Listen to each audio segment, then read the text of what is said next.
Oh, that was prime. Well, yeah. Well, welcome back to Sophomoros. My name is Jacob, and your name is Kevin. Kevin. Kevin's back with me. We are going to be talking about chapter 7 of Can These Bones Live and episode 10 of Death Parade. I got it right this time. I didn't say let's Bones go. Parade. Man, I feel way too excited about that every time I get it right. So thanks for joining us today. This is going to be a cool one. The funny thing, I was just telling Kevin about this before we started, is that this chapter is all about what sin is and what salvation is. And another way of talking about that is what the atonement is. And if you are aware, I have another podcast that I do with two of my buddies called The Triclinium. You can check it out if you want to. But it is on our most recent episode, we out of the blue decided to talk about the atonement. And so now we are talking about the atonement again. So get ready. It's going to be a twofer. And I think it's going to be good. He brings in some novel ideas of the atonement, which is kind of cool. Yeah. And then we also have Death Parade. And we're getting kind of to the point where the series is what I would say like almost resolving. Like it's getting to the point where we're getting some like storylines that are getting drawn together. So Kevin, let's start there because I think my memory on that is going to run out faster than my memory for the reading is because I watched that first. So what was your impression of the episode 10 storyteller? What do you think they were trying to do with that episode? It's, in some ways it is basically just the beginning of the end, so to speak. It's essentially laying the groundwork of the last two episodes of wrapping up Chiyuki's story, essentially. Yes, and now we know her name. Yes, now we officially know her name Chiyuki. Instead of looking it up on Google. Yeah, that's right. We did have to look it up on Google one of the times. Because they don't say her name up till now, but you kind of have to use her name in order to have a conversation about it. That's true. Because in the subtitles, it's always just the woman over and over again. So, so this episode, it's kind of, honestly, it's like conceptually interesting, but it is a boring episode as far as action is concerned. There's not much that happens that's like very like, enthralling. Which is part of the point.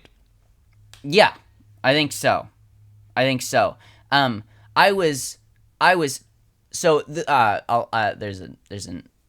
a piece that I want to like congratulate them for and how they wrote this that I will get to in a second, but I have to set it up by saying the episode basically is like this older woman walks into the bar. She walks in alone, which doesn't happen in the other episodes. I don't think there's ever another time where it's just one person that walks into the bar, right? It's usually two and they play a game together.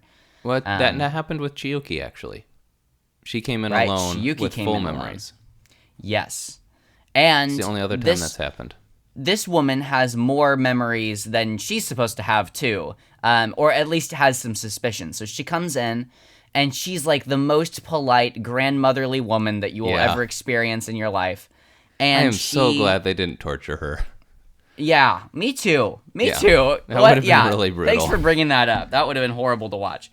So she comes into the bar and introduces herself, and Deckham's being kind of a gentleman, and she asks him. Well, Deckham's done something different too. He's intentionally not taken any of her memories, so he knows nothing about her. He mentions that briefly before she arrives. He's got zero knowledge of her memories because of the last episodes. That's a good catch. Dang, I missed that. Okay, this is an intentional experiment on his part to try to do the process differently than he normally would. Because at the very beginning of the episode, he walks in to Nona's office, his boss, and basically is like, I think we're judging people wrong, right? Like we're doing this improperly. That's a good note. Okay, that kind of changes things for how I interpret it too. So she comes in and they're beginning the conversation, and the game that they play is just like a friendly card game of Old Maid. Um, and and the game is only a game that can be played with 3 people. And so Chiyuki gets brought into the game this time. So she's playing, Deckham's playing, and this old woman is playing. And she asks pretty quickly.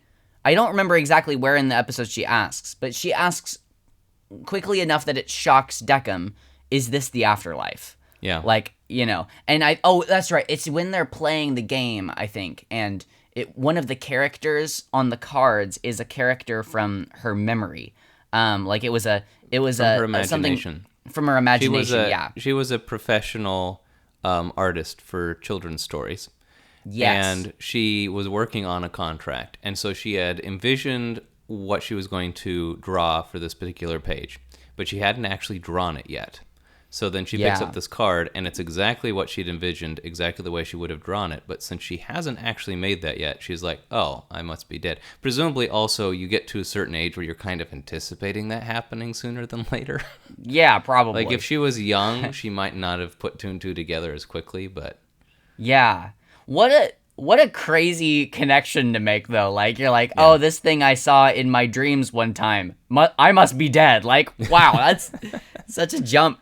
But so she is kind of she's clued in on what's going on. Deckham is honest with her, and says, yes, this is the afterlife, and that shocks Chiyuki for a second. She's like, why are you telling her, right? Like, that kind of, and so he's basically throwing away all the rules, right? She knows she's dead. He doesn't have any idea of what like her memories are. So he's going into this thing with a very novel way of judging. And in the midst of it, this is what I want to congratulate them on. It would have been really lazy story writing had this woman been the illustrator of the book that we keep seeing over and over again. But on the cards that they play with, there's that same, like, the same storybook characters that this woman has been, like, dreaming of over and over again. And Chiyuki, the main character that we see in episode after episode. And the illustrator says, oh, is that Chalo? Or Chavo, sorry. Chavo. And kind of like retells the story of Chavo, and Chiyuki lights up. And she's like, are you the illustrator? And she says, no, but I've read it before. That was good writing to me. That was really good. Because otherwise I would have been like, are you kidding me? The woman that dies is the woman that this book... I mean, like, that's just so contrived. But, like, yeah, she was just adjacent to it enough to bring it all together. But yeah, anyhow, so that was really good. And then you want to describe why that book is important? Well, it was essentially, it's a core memory of Chiyuki with her mother, where it was like a favorite childhood book that they would read together over and over again. Mm-hmm. And so it's how she remembers her name for the first time in the show, and she remembers her mother, and she for the first time since they wiped her memory, she's starting to recall things, but she doesn't remember everything yet, just some of it. And she remembers that she was an ice skater. That was like a kind of that's right, a piece that she picks out of her memory. And the reason it seems that she became an ice skater is because that in this book, the main gal, or like the main character with the big smile is ice skating in the very beginning. And so it's like kind of this there's this flashback of her ice skating around, and then and I saw, I don't know, this was kind of a confusing thing to me. In the memory that she has, Deckham is watching her from the sidelines, and no one else is in the arena. And there's like a piano with a dummy sitting at it. And I was like... I don't remember this at all from the episode. So, maybe I'm misremembering. I remember this happening, and I remember thinking, it's like he's now seeing her memories. He's just now, like... that's probably what it was, is because he had access, I think, to her memories, right? So I don't know. I don't remember. But this. anyhow, So yeah, maybe this is an unimportant detail, but regardless, we're beginning to get the picture of like who Chiyuki actually is, and that's the importance of this episode.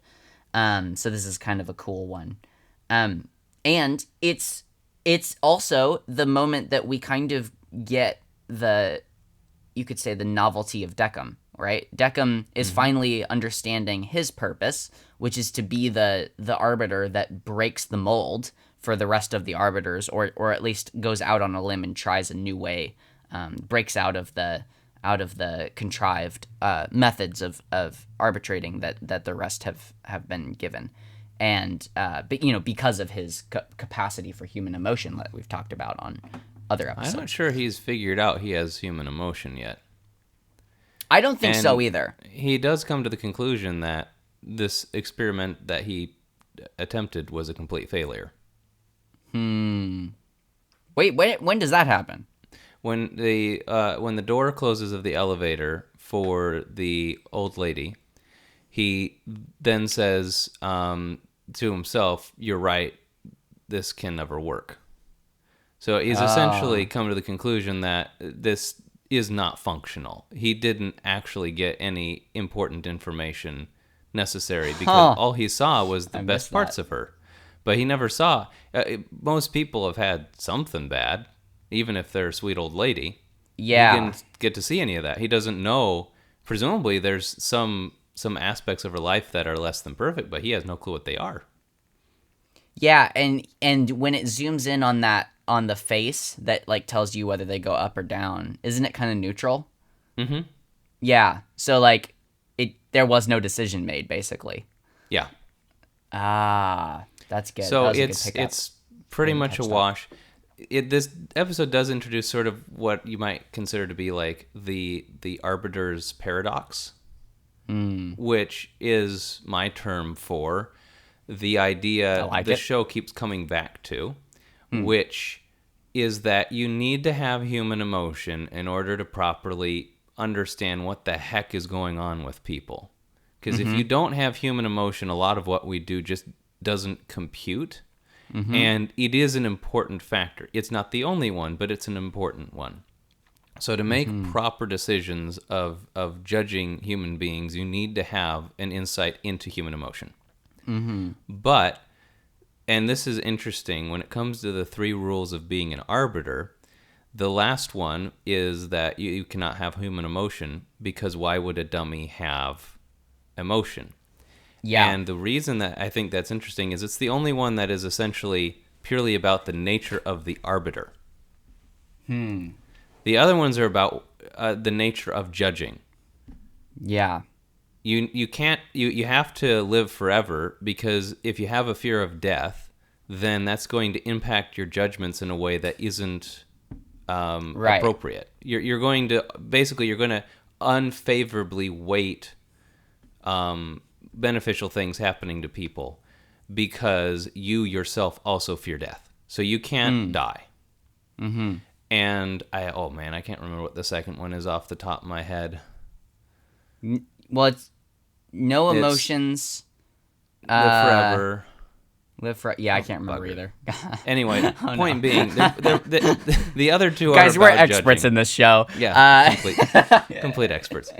The other two are about judgment. The last one is purely about what it is to be an arbiter. And I think the reason for that is, it's not just it says, because why would a dummy? So that implies that they are, in essence, the dummies that are the foundational bones of every being's existence that seems to be in this afterlife world. That Decim himself is also a dummy. He's just one that isn't going to fade like Chiyuki does over time. Which is why he collects dummies, because he feels the emotion of like, it's that same grasping for what's falling away that humans have, and he knows he's not going to fall away, but he now feels the weight of what he is being discarded, right? Yeah. So it's not. I don't actually think that it's that you're a dummy, therefore you can't. It's you're a dummy, therefore you shouldn't, which is another way of putting it, I think, is in essence, if you were to give en masse to arbiters human emotion, Deckham's kind of an odd one because his personality isn't very overflowing with emotion to begin with. But there's a lot of characters that do have sort of a natural inkling one way or the other. If they all had human emotions, the likelihood of a large number of them simply saying, why are we being arbiters at all? Why am I doing this? Like the essence of human emotion is one that would over time reject being an arbiter, which you even see with Deckham.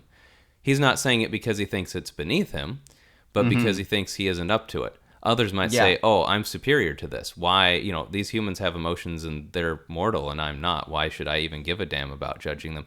It's sort of the natural next step. So to be an arbiter, you can't have emotion, because if you had emotion, you would reject being an arbiter.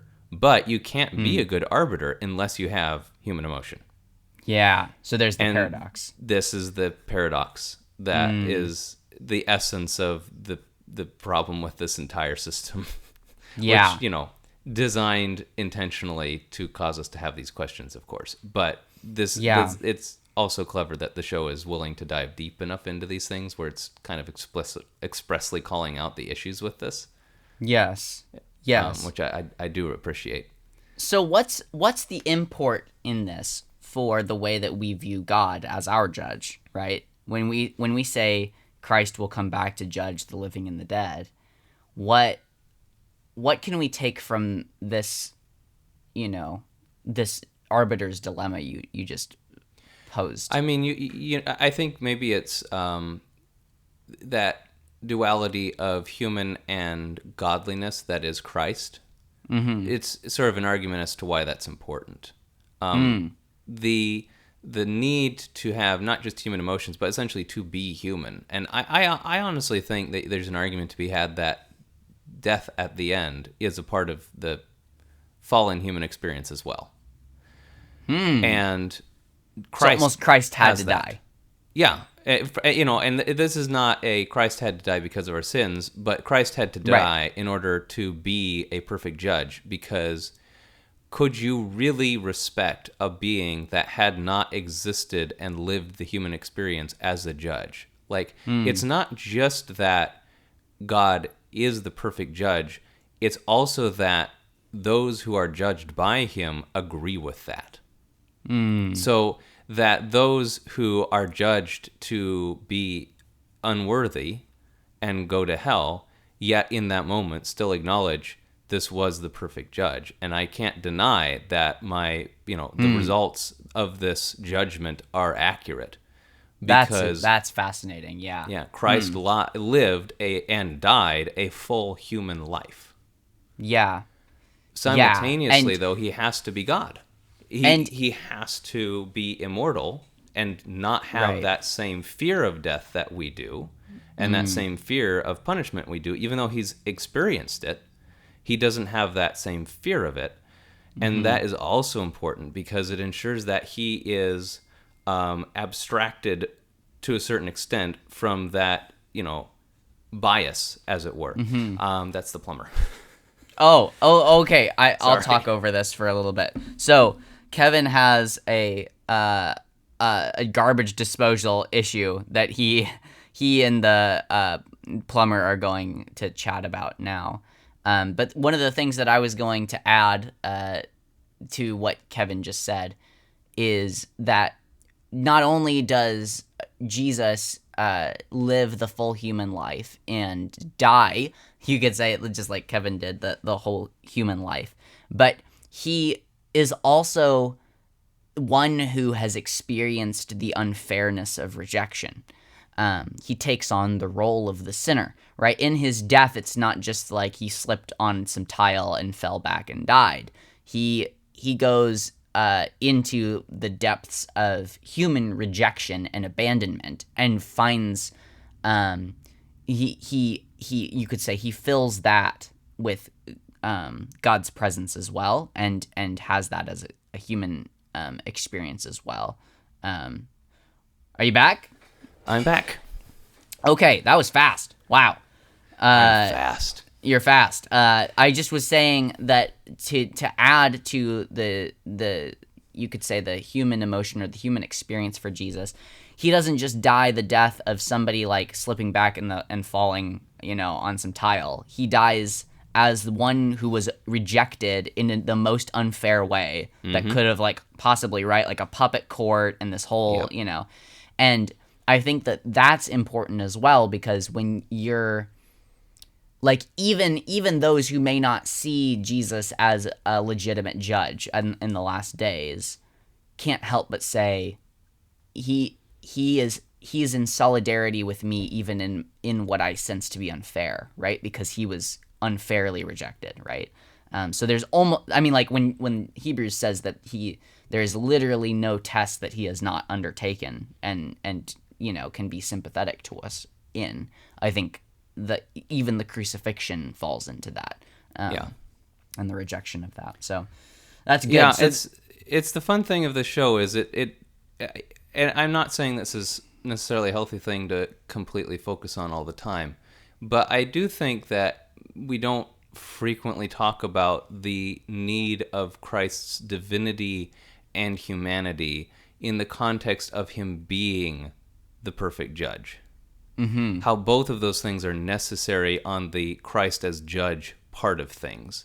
I don't think that gets talked about that much, but I think it is also super important that both are true for him to be the judge. And the last layer with that, I think, is also that he is not self-appointed as the judge. That it is the Father's role to be the judge, and yet he has given this role to the Son. He has appointed the Son to be the judge. The Son hasn't gone out and sought it for himself. And so that's good. It's all of those things together that I think create this image of Christ as a judge that is truly unrivaled and incapable of being replicated. So it's good. Yeah. No, that's really great. So, and that actually brings us into our atonement. That was a great connection. Good job, Kevin. Beautiful segue. I'm proud of you. And in the midst of plumber catastrophe. So, I mean, what a legend. So, let's move to the reading.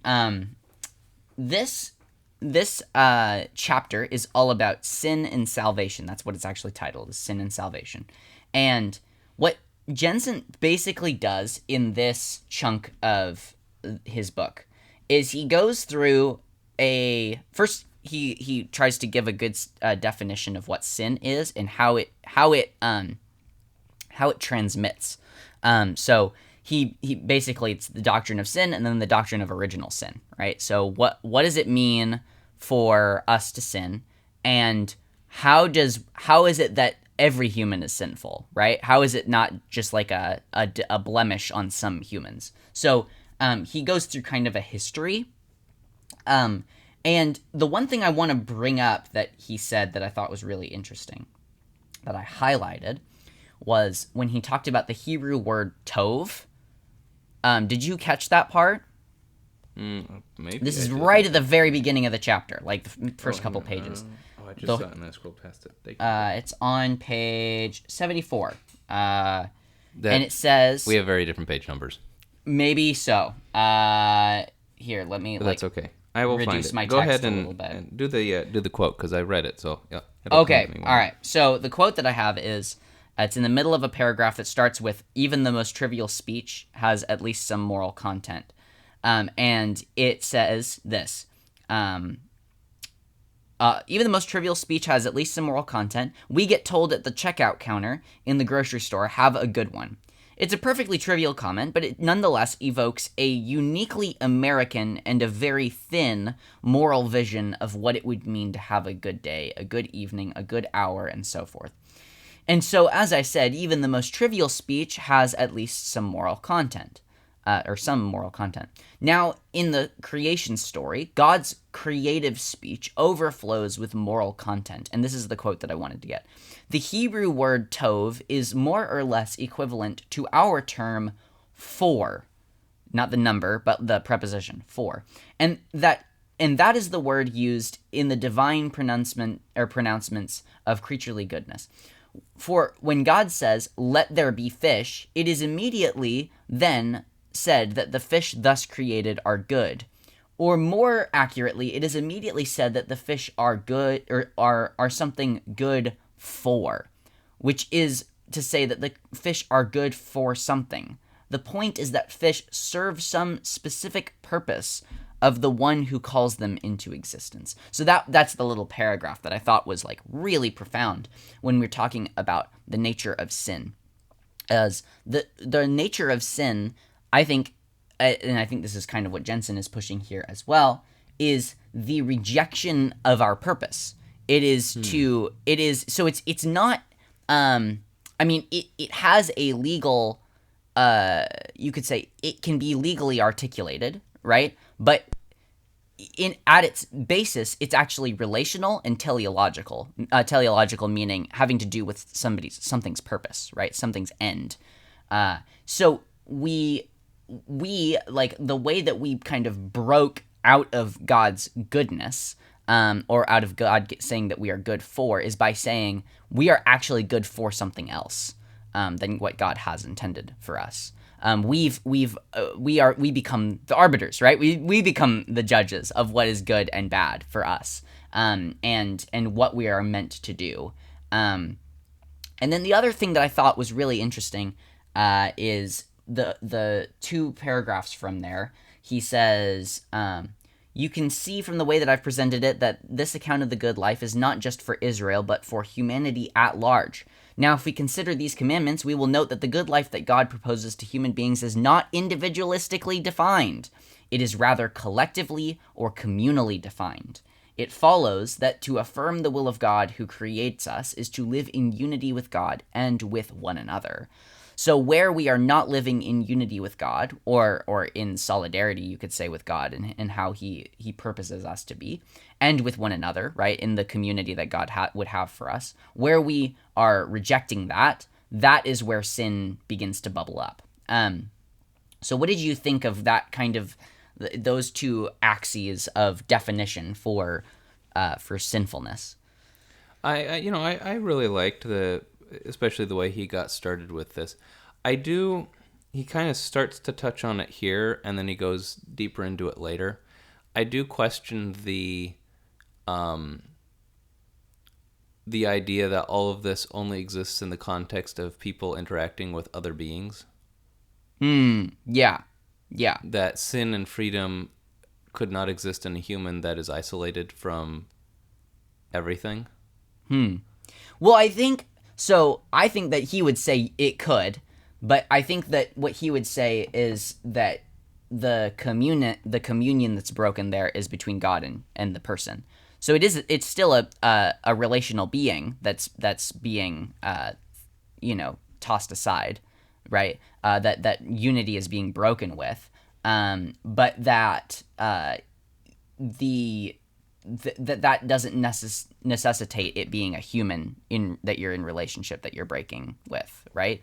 I think it would be silly if he said that you couldn't sin on your own. Like you have to be able to, right? Like, yeah.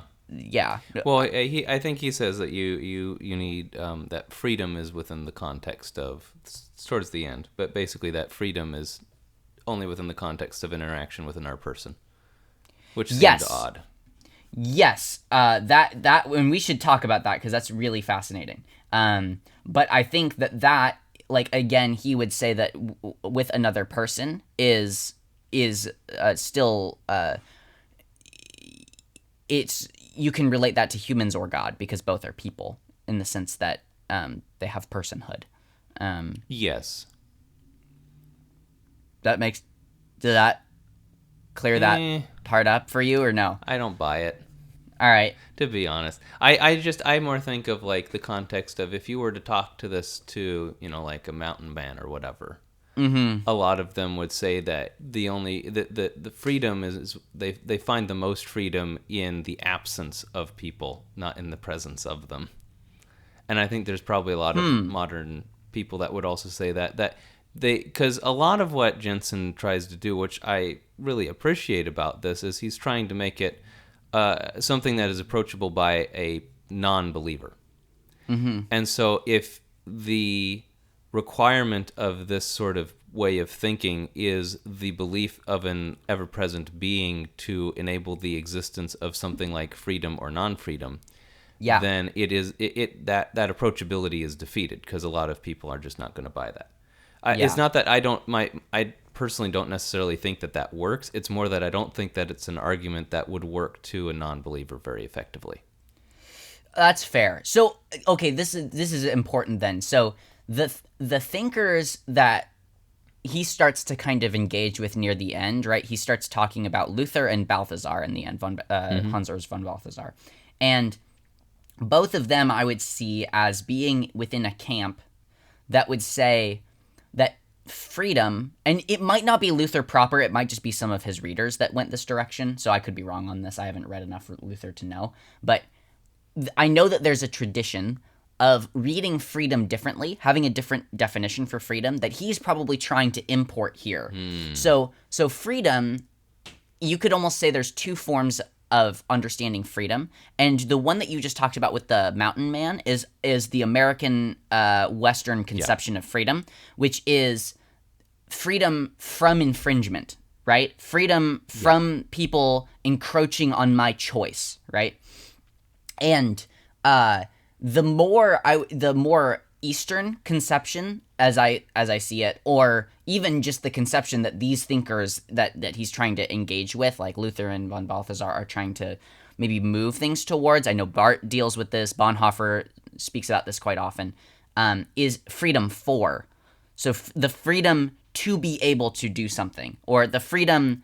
Really specifically, it's a teleological freedom. So it's freedom from that which keeps you back from what you are meant to be doing. So they would say that freedom from sin is genuine freedom. That freedom doesn't look like a litany of arbitrary choices, right? So freedom isn't going to the grocery store and seeing 50 different types of mustard. That's not freedom, right? Freedom is being able to walk in the way that you were purposed to walk in. So it actually, freedom can look quite linear and quite what would you say? Quite structured, quite defined, right? But it's in line with what you were made to be. So, and actually the conception that they bring to the table is that slavery is anything that keeps you back from doing what you were purposed to do, right? So in the American context, we could misread that as being like, I'm purposed to do whatever I want, right? But we find out rather quickly, okay, so like take that to its conclusion, right? So this is a problem for libertarians, right? And I used to be a pretty strong libertarian. Libertarians are all for, usually, most drugs to be legalized, right? So Yes. They would see freedom proper as being able to define what is good and evil for yourself and decide for yourself what you engage with and what you don't. And that's fine. I don't want to get into the arguments of whether or not that's good or not. But we see the outplaying of that when we see somebody that's on the streets that's addicted to fentanyl, right? If you see somebody that's addicted to fentanyl, the last thing that comes to your mind with that person is they're free. They are entirely enslaved to this other entity, right? And so that's the kind of there's the fighting between the two types of freedom, right? Because I think we all understand that whatever these folks that are on the street, looking for their next hit is, like, whatever that is antithetical to human freedom, right? Like, in an existential sense, right? Like, that person is confined, right? You could say for the mountain man, his introversion may actually be slavery, right? His desire to escape the world may actually be a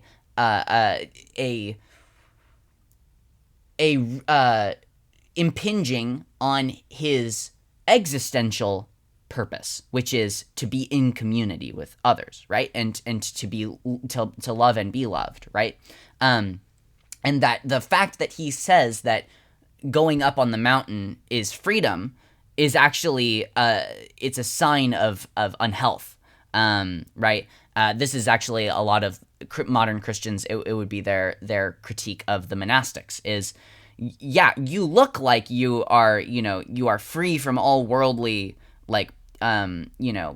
problems when you're away in your monastery, but you actually are incredibly weak because you can't do that within the wider society, right? You can't be a light in the way that Christ meant you to be. And so there's all these competing, right? The freedom from and the freedom for compete with each other. And so I think that and I know I've talked here for way too long, but I think what Hans Urs von Balthasar and the way that he's picking on that is there's a specific and defined understanding of what freedom is, and it's a freedom for relationship, right? And it's a freedom that becomes the possibilities of what are achievable are only there within relationship, right? Like you could say you unlock what is missing in you, and are able to give what's missing in the other through relationship. And I think that's kind of the essence at what he's going at. I also read that really fast, so I might not have picked up on exactly what Hans's idea was, but I think that redefinition for freedom is important for the conversation. All right, I'm going to shut up now. No, I think that makes sense. Yeah, in which, yeah, I think if that's the understanding that this pretty much works. I'm trying to kind of think about the idealized final form of the two modes of freedom.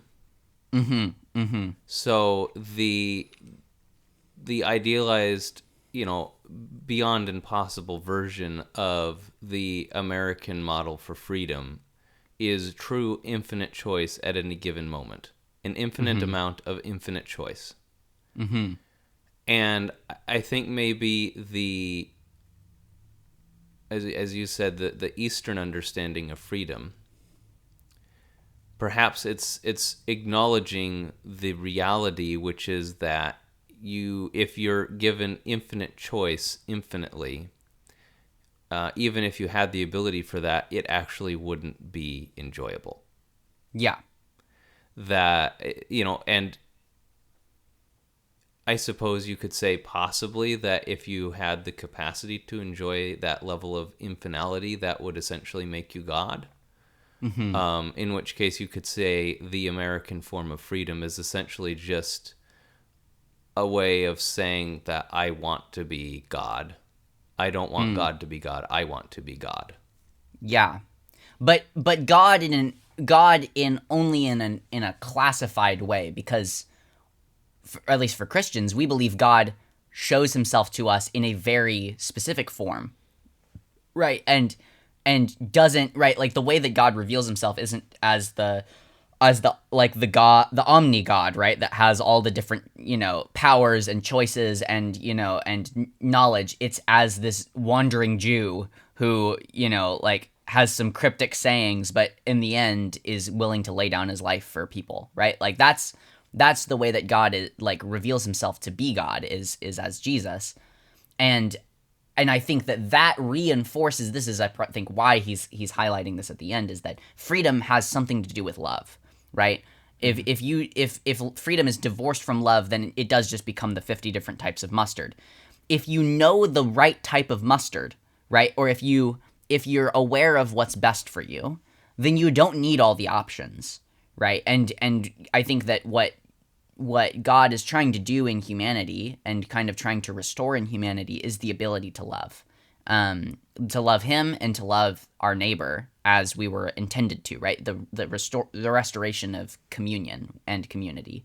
But until we get that, it's a lot of it is just like rule following and these kind of vague possibilities. And you could maybe make an argument, this would be kind of an interesting thing to trace, but you could make an argument that the kind of libertarian notion of freedom, that it's freedom from all the things that might hold you down or try to tell you what's right and wrong, what's good and evil, is actually the basis for scientific enterprise. Because unless you have some significant questions about what really is good and bad, or what really is right and wrong, you may not have the desire to try to like experiment with that, right? Like, and if the West is anything, it is experimental.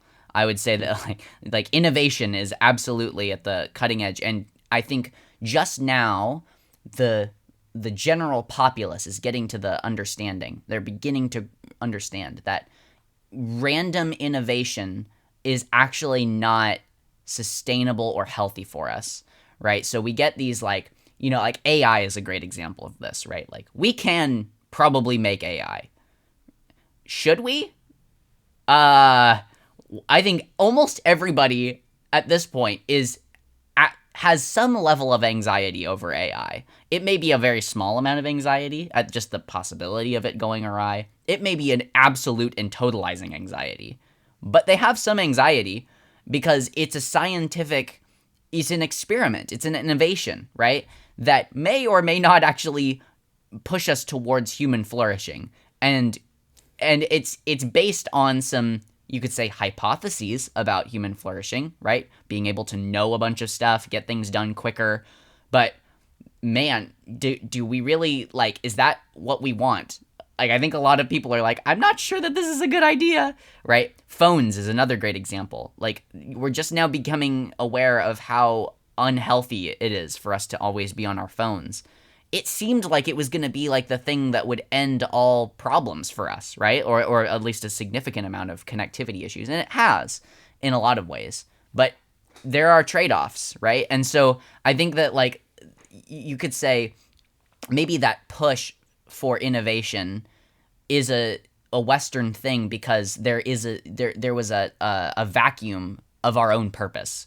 We no longer understood what was good for us, so we just started experimenting and trying to figure out what that was, right? What would make me happy?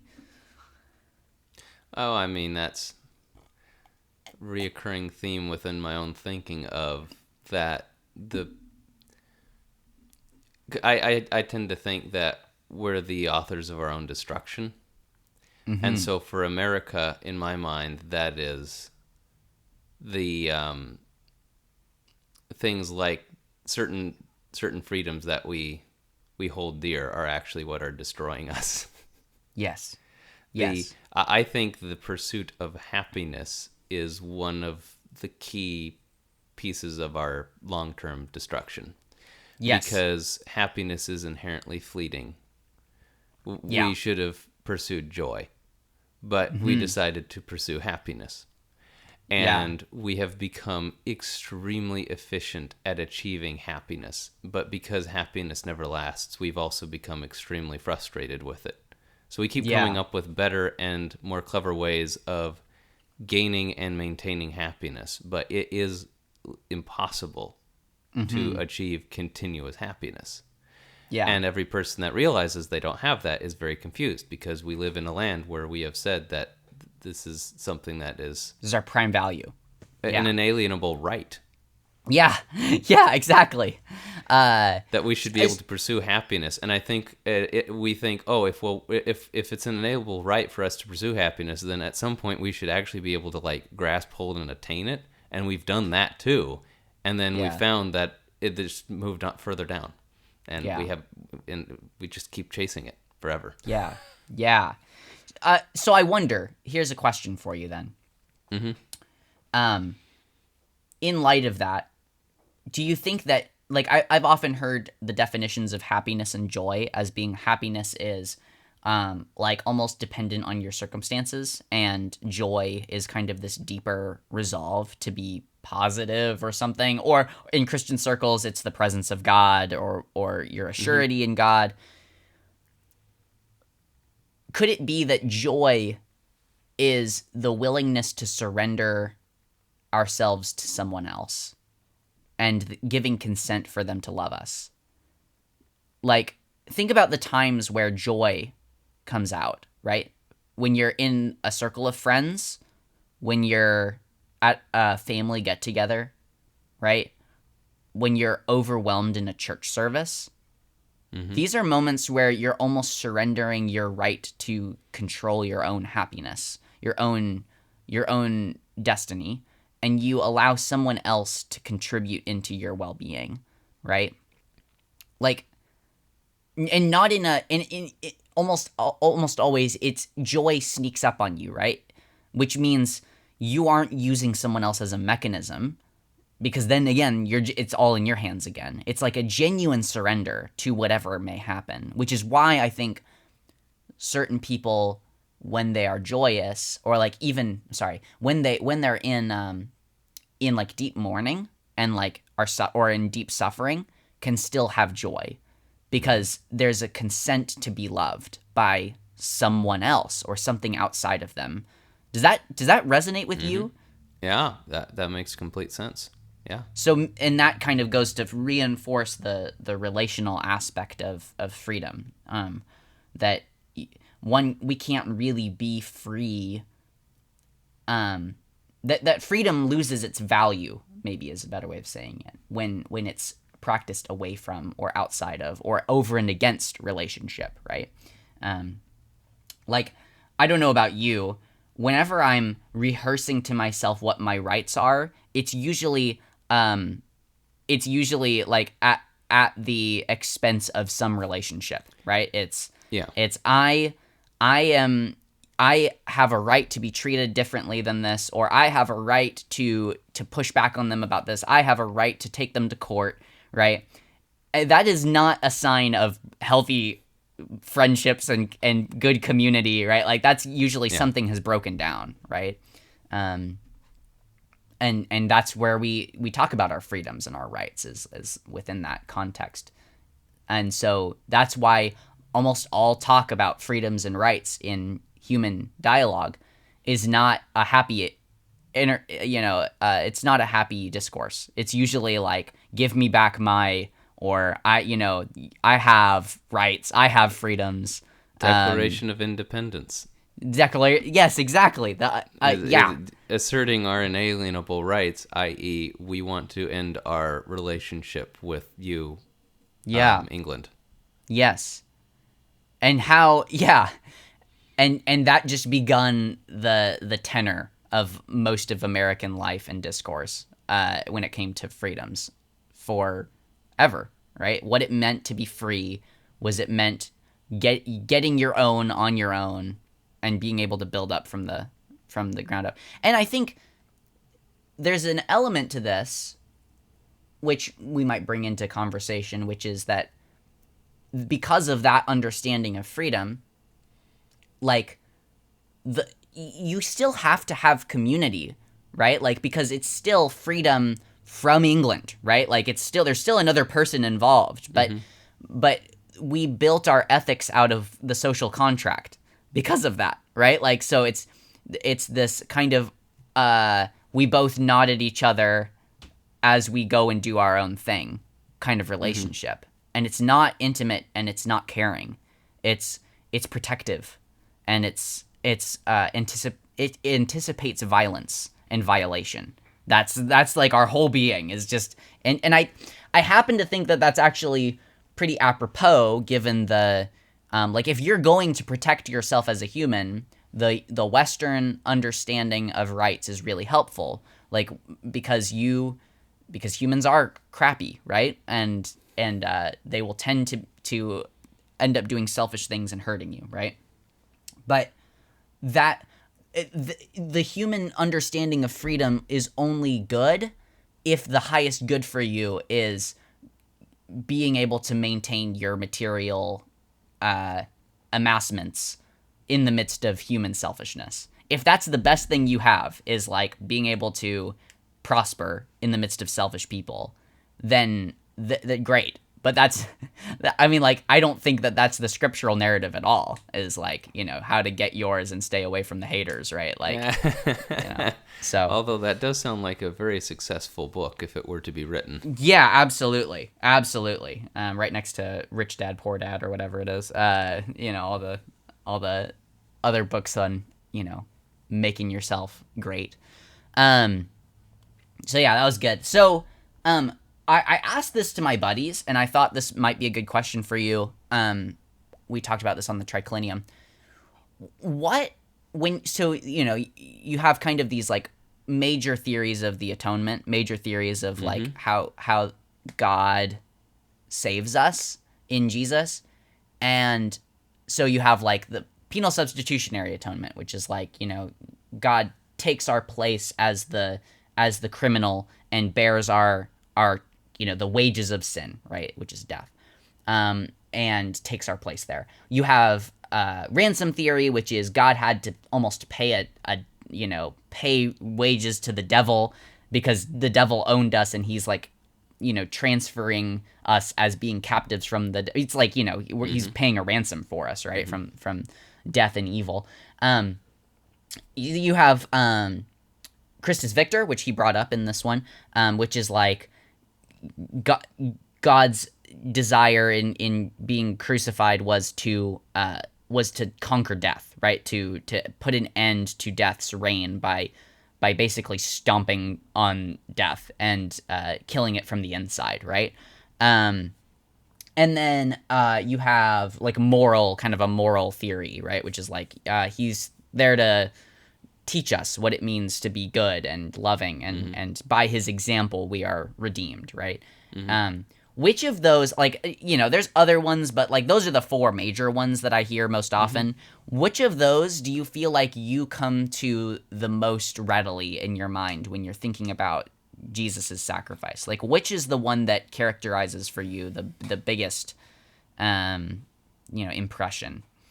I don't know. I feel like this is like one of those Facebook personality questionnaires where the answers I give are in the middle. So personality I get is that I don't have one.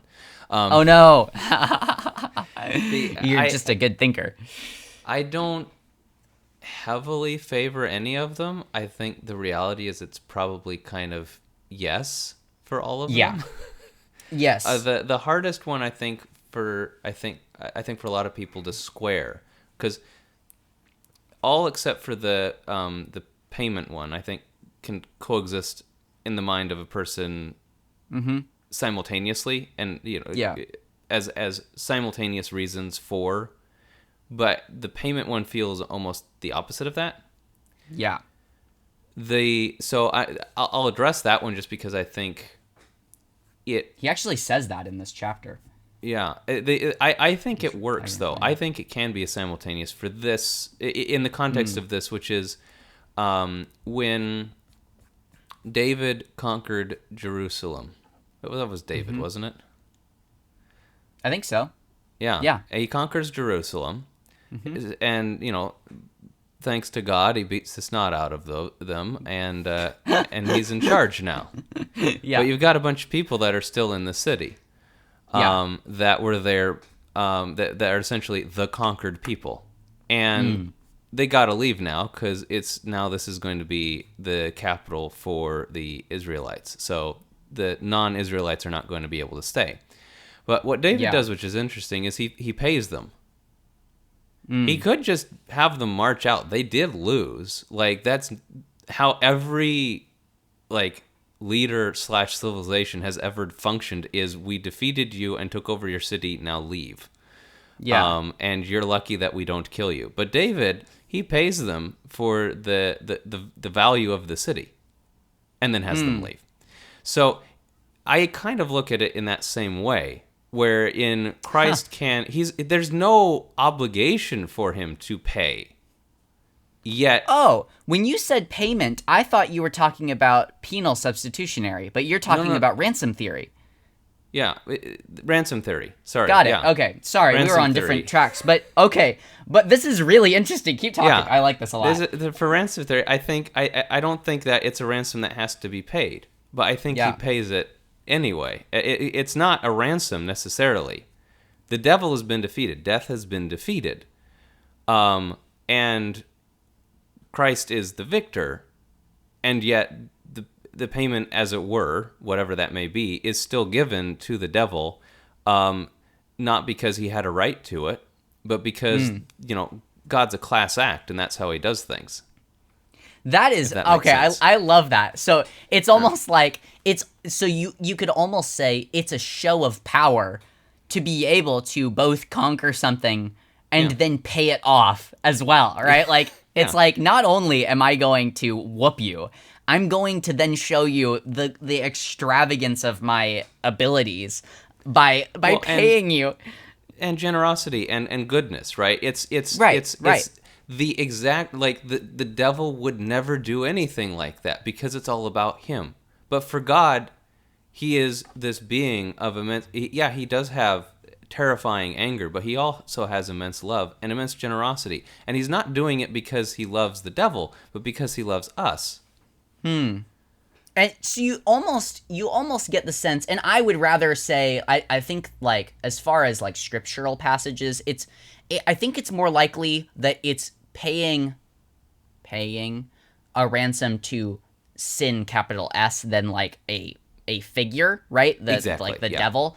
But I think it's not like he's walking up to the devil with a wad of gold here. No, no, a wad of gold. That's funny.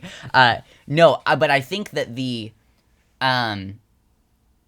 so what's fascinating about that is that it is God treating as a, like, dignified entity that which is opposite from him. Yes. That is fascinating. Oh, I don't know if I can fully agree with it yet, but I almost want to. Like, there's a part of me that wants to accept. I'm gonna think more about it. That's a really enticing premise, because it does. It highlights the extravagance of God to be able to do something like that, right? It's bringing out the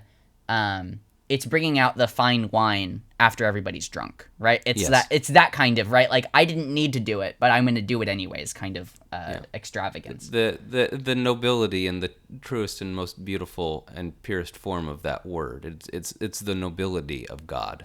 Yeah. Manifest. Yeah.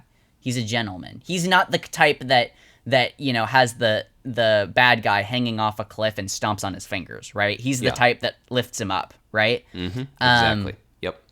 Fascinating. So the and then throws him into the lake of fire, which is what Revelation says. But I don't know what to do about that. So that's why I'm not quite sure I can accept it. But it does, at least theoretically, it follows the trajectory of like the Christ-like, God. So I'm willing to to think about it some more.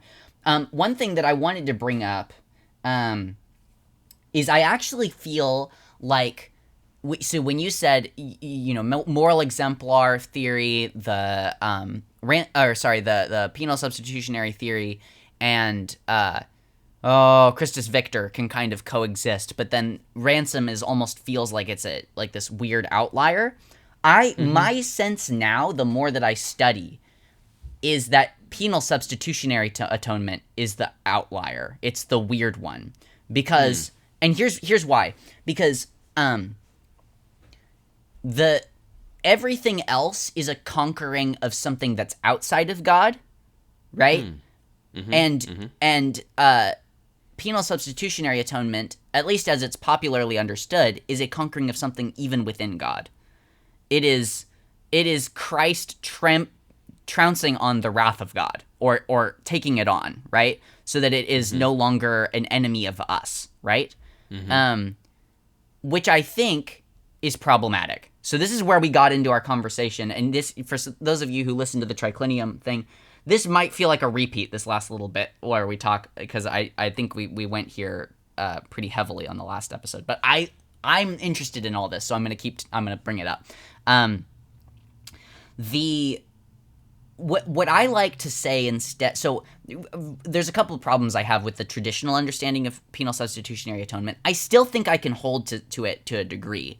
I just think I need to redefine some things, right, and use different language. So one of the things that I don't like about it is that God turns against God in a way that, like it makes sense if you're thinking about God as a singular being, but because we believe in the Trinity, I think we try to assign roles to different parts of God, and now you have parts of God, right? And that's not good, because God is one. So I'm a really strong believer in divine simplicity. I really believe that God is one, and so what then happens is I don't actually think that it was the Father punishing the Son on the cross. I think it is the wrath of God that God is swallowing into himself on the cross, right? So God's wrath.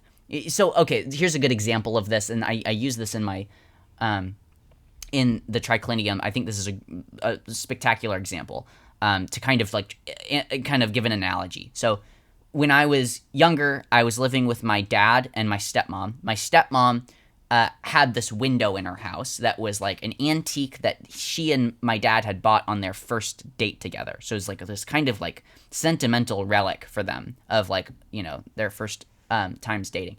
And I was an idiot, and I was throwing a bouncy ball in the house, and I threw it. I missed the wall that I was aiming at, and it went straight through this antique window.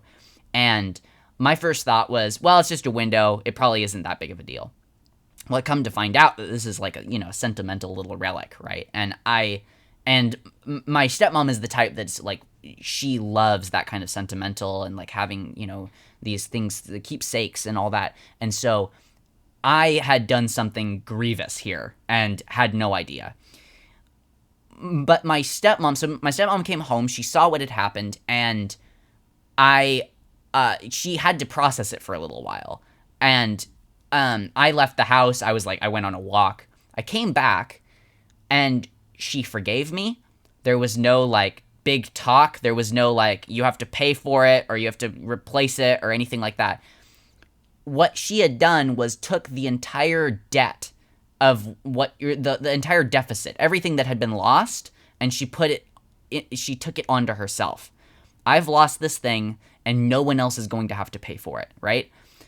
I think that is what happens on the cross, is Jesus shows us that God is swallowing his own wrath. He's not taking it out on some innocent being. It's not like God is innocent, right? I'm not saying that God isn't innocent, but it's not like, I think the picture that we get is almost like this, and this is the caricature, but like, it can very quickly become divine child abuse, where it's just like, God is angry at the world and he needs to take out his wrath on something, so he decides to, beat up the Son for no reason, right? Or even worse, the Father is like the angry God, and the Son is like this shield for us, where like he's protecting us from the Father's wrath. The Son is as wrathful as the Father is. The Son is fully God. So everything that the Father feels, the Son feels too. And the Father and the Son are equally merciful, right? I don't think that... So what I think the Son is doing... Why do we always put it as the Father? So that is... exactly. That's my big question. And so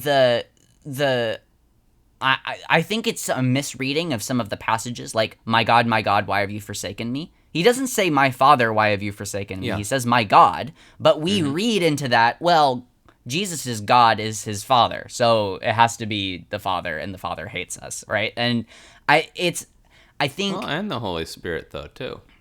Right. Yeah, that's the other thing about penal substitutionary atonement, is in its popular understanding, there is no reference to the Holy Spirit. It's just gone. Like, he's not even a member. Like, he's I don't know, out on vacation when all this is happening. I don't know. Like, it kind of just throws out the need for the Holy Spirit. So what if we decide to think of God's wrath in the context of this moment, at least? If we think of it in the way that we think of the Trinity, of these three separate things that are also one thing. So what if we think of God's wrath as a thing that is separate but also fully him? and we think of his love and forgiveness in a similar vein.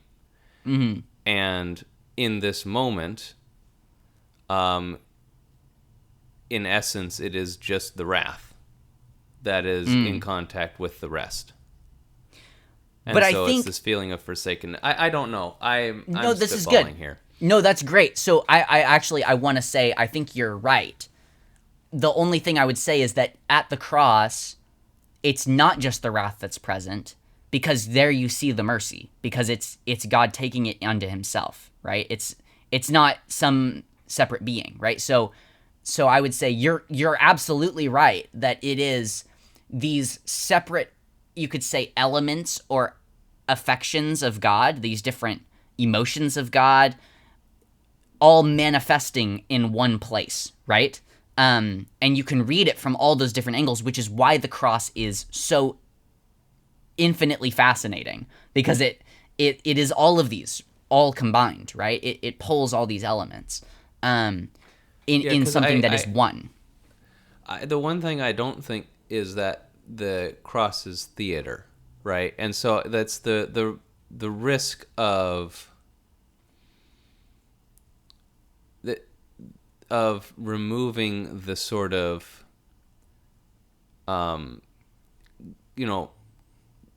God punishing himselfness, which is kind of weird. But the removal of that makes it seem more like a theatrical performance than a genuine thing that is happening. And I think it's the latter. So it's... No, for sure. Yeah. Okay. I see what you're saying. So this is where, like, I would say I'm an actualist, in the sense that I believe that what God does is who he is. So there's this sense in which Jesus is God, in the sense of, like, what we see on the cross is the essence of God, right? It's the manifesting of what God is like, it's the revelation, right? It's not a theater, right? Because theater implies that it's fake, right? Or that it's put on, it's exaggerated. It is the fullness of what God is, incarnated, right? It's shown so that it's visible to us, right? So there's a sense in which every time God says or does anything with us, it is theater, because it's always indirect, right? Like, because God's direct being would incinerate us, right? So it's always incarnated, right? There's always a signing. But I think to call it theater makes it sound fake. But I would call it it is an act, in the sense that it is, it's not that it's fake as an act, but it is an action, right? It's a display, a revelation of what God is in his inner being, what he is invisibly, right? I guess you could say, like, maybe to put it in practical terms, the ripping of the curtain in the temple is simultaneously an act of great anger and fury and great love and redemption. Yes. Yeah, and I think you could say the same of the puppet courts. The reason that Jesus is silent is both because he's angry, and actually is a condemnation of the courts, because he's not even willing to, like, he's not even really willing to accept them as being judges, right? I think that's the kind of the thing that you read out of that. But it is also the showing of love, that he is not willing to turn away from what's about to happen, right? He's not going to try to justify himself or make any argument. He's going to accept fully what is coming to him. So it's both, right? Like, I think the whole drama of the cross is, like, just covered in those simultaneous elements of the condemnation of what humanity is, wrapped up in the full embrace of what humanity is in Christ as the sinner, right? Christ as as sin crucified for us, right? Which makes it so much more interesting. I mean, this is a much more encapsulate, or like what would you say, enrapturing understanding of the cross to me. But I mean, there's a reason why the majority of time of the Gospels is spent on the cross. Yes. Yeah, I think you're right. Yep. It's once you start to dig deeper, it becomes in many ways the most interesting and exciting and special part of Christianity. And absurd. Like, I think it's the thing that, like, so when I'm reading the teachings of Jesus, they're very cryptic in a lot of places, and, like, I'm not entirely sure what he's getting at, or, like, he's saying something in a way that's kind of almost, like, adjacent to what he's saying, but he's cloaking his words. But every time I read the crucifixion, it's like all of these details are given to us that what is the significance of Simon of Cyrene carrying the cross for Jesus? Like, you could speculate on that for hours, right? What is the point of a Roman centurion seeing what happened to Jesus dying, right? Some dude dies, the skies go dark, and he says, "Truly this man was the Son of God." Yeah. And it's a Roman officer that says that, right? Like, there's just so many different things, right? The veil tearing, the people resurrecting, like, and wandering around. Like, there's so many elements to the crucifixion that are just, like I said, enrapturing, right? Like, you're just like, what is this? What is happening here? And I think this is the kind of absurdity that comes when you kill God, right? Like, what happens when life itself dies is, like, all of these bizarre, right? Bizarre happenings. So, but all that to say, I think it's a more healthy understanding of substitution to say that what God was doing is, when he had full right to annihilate us for what we had done, he annihilated himself instead, right? He took the full wrath and swallowed it rather than unleashing it on us, right? Yeah. Because we've seen what he's capable of in the flood, right? The flood is the annihilation of humanity for what it had done, and the cross is you could say, it's the reverse action, right? It's taking the full of that, and maybe that's why we're baptized. Anyways, all right. Not this has been a great episode. As the people that weren't on the ark. Zing. Yeah. Oh no. Sorry, that was a really bad joke. They're all so dead. So, is there anything else you want to add before we wrap up? Let's see. I mean, that's I feel like we didn't actually directly talk much about Jensen, but no, but it was more interesting than Jensen. It was more interesting. Yeah. Yeah. So up next we've got chapter 8 of Jensen, which is on the church, and episode 11 of the show. So get ready, y'all. Sweet. We're getting close to the end here. Yeah. For both. Yeah. Yeah. It's exciting. All right. Well, thanks so much for listening to this episode of Sophomoros. If you'd like to reach out to us, you can do so at sophomorosofficial@gmail.com. That's SOPHOMOROS official@gmail.com. It'll be in the description if you want to just click on it. That's easier. We'd love to hear from you if anything that we said either inspired you or infuriated you. And as always, may Christ be exalted.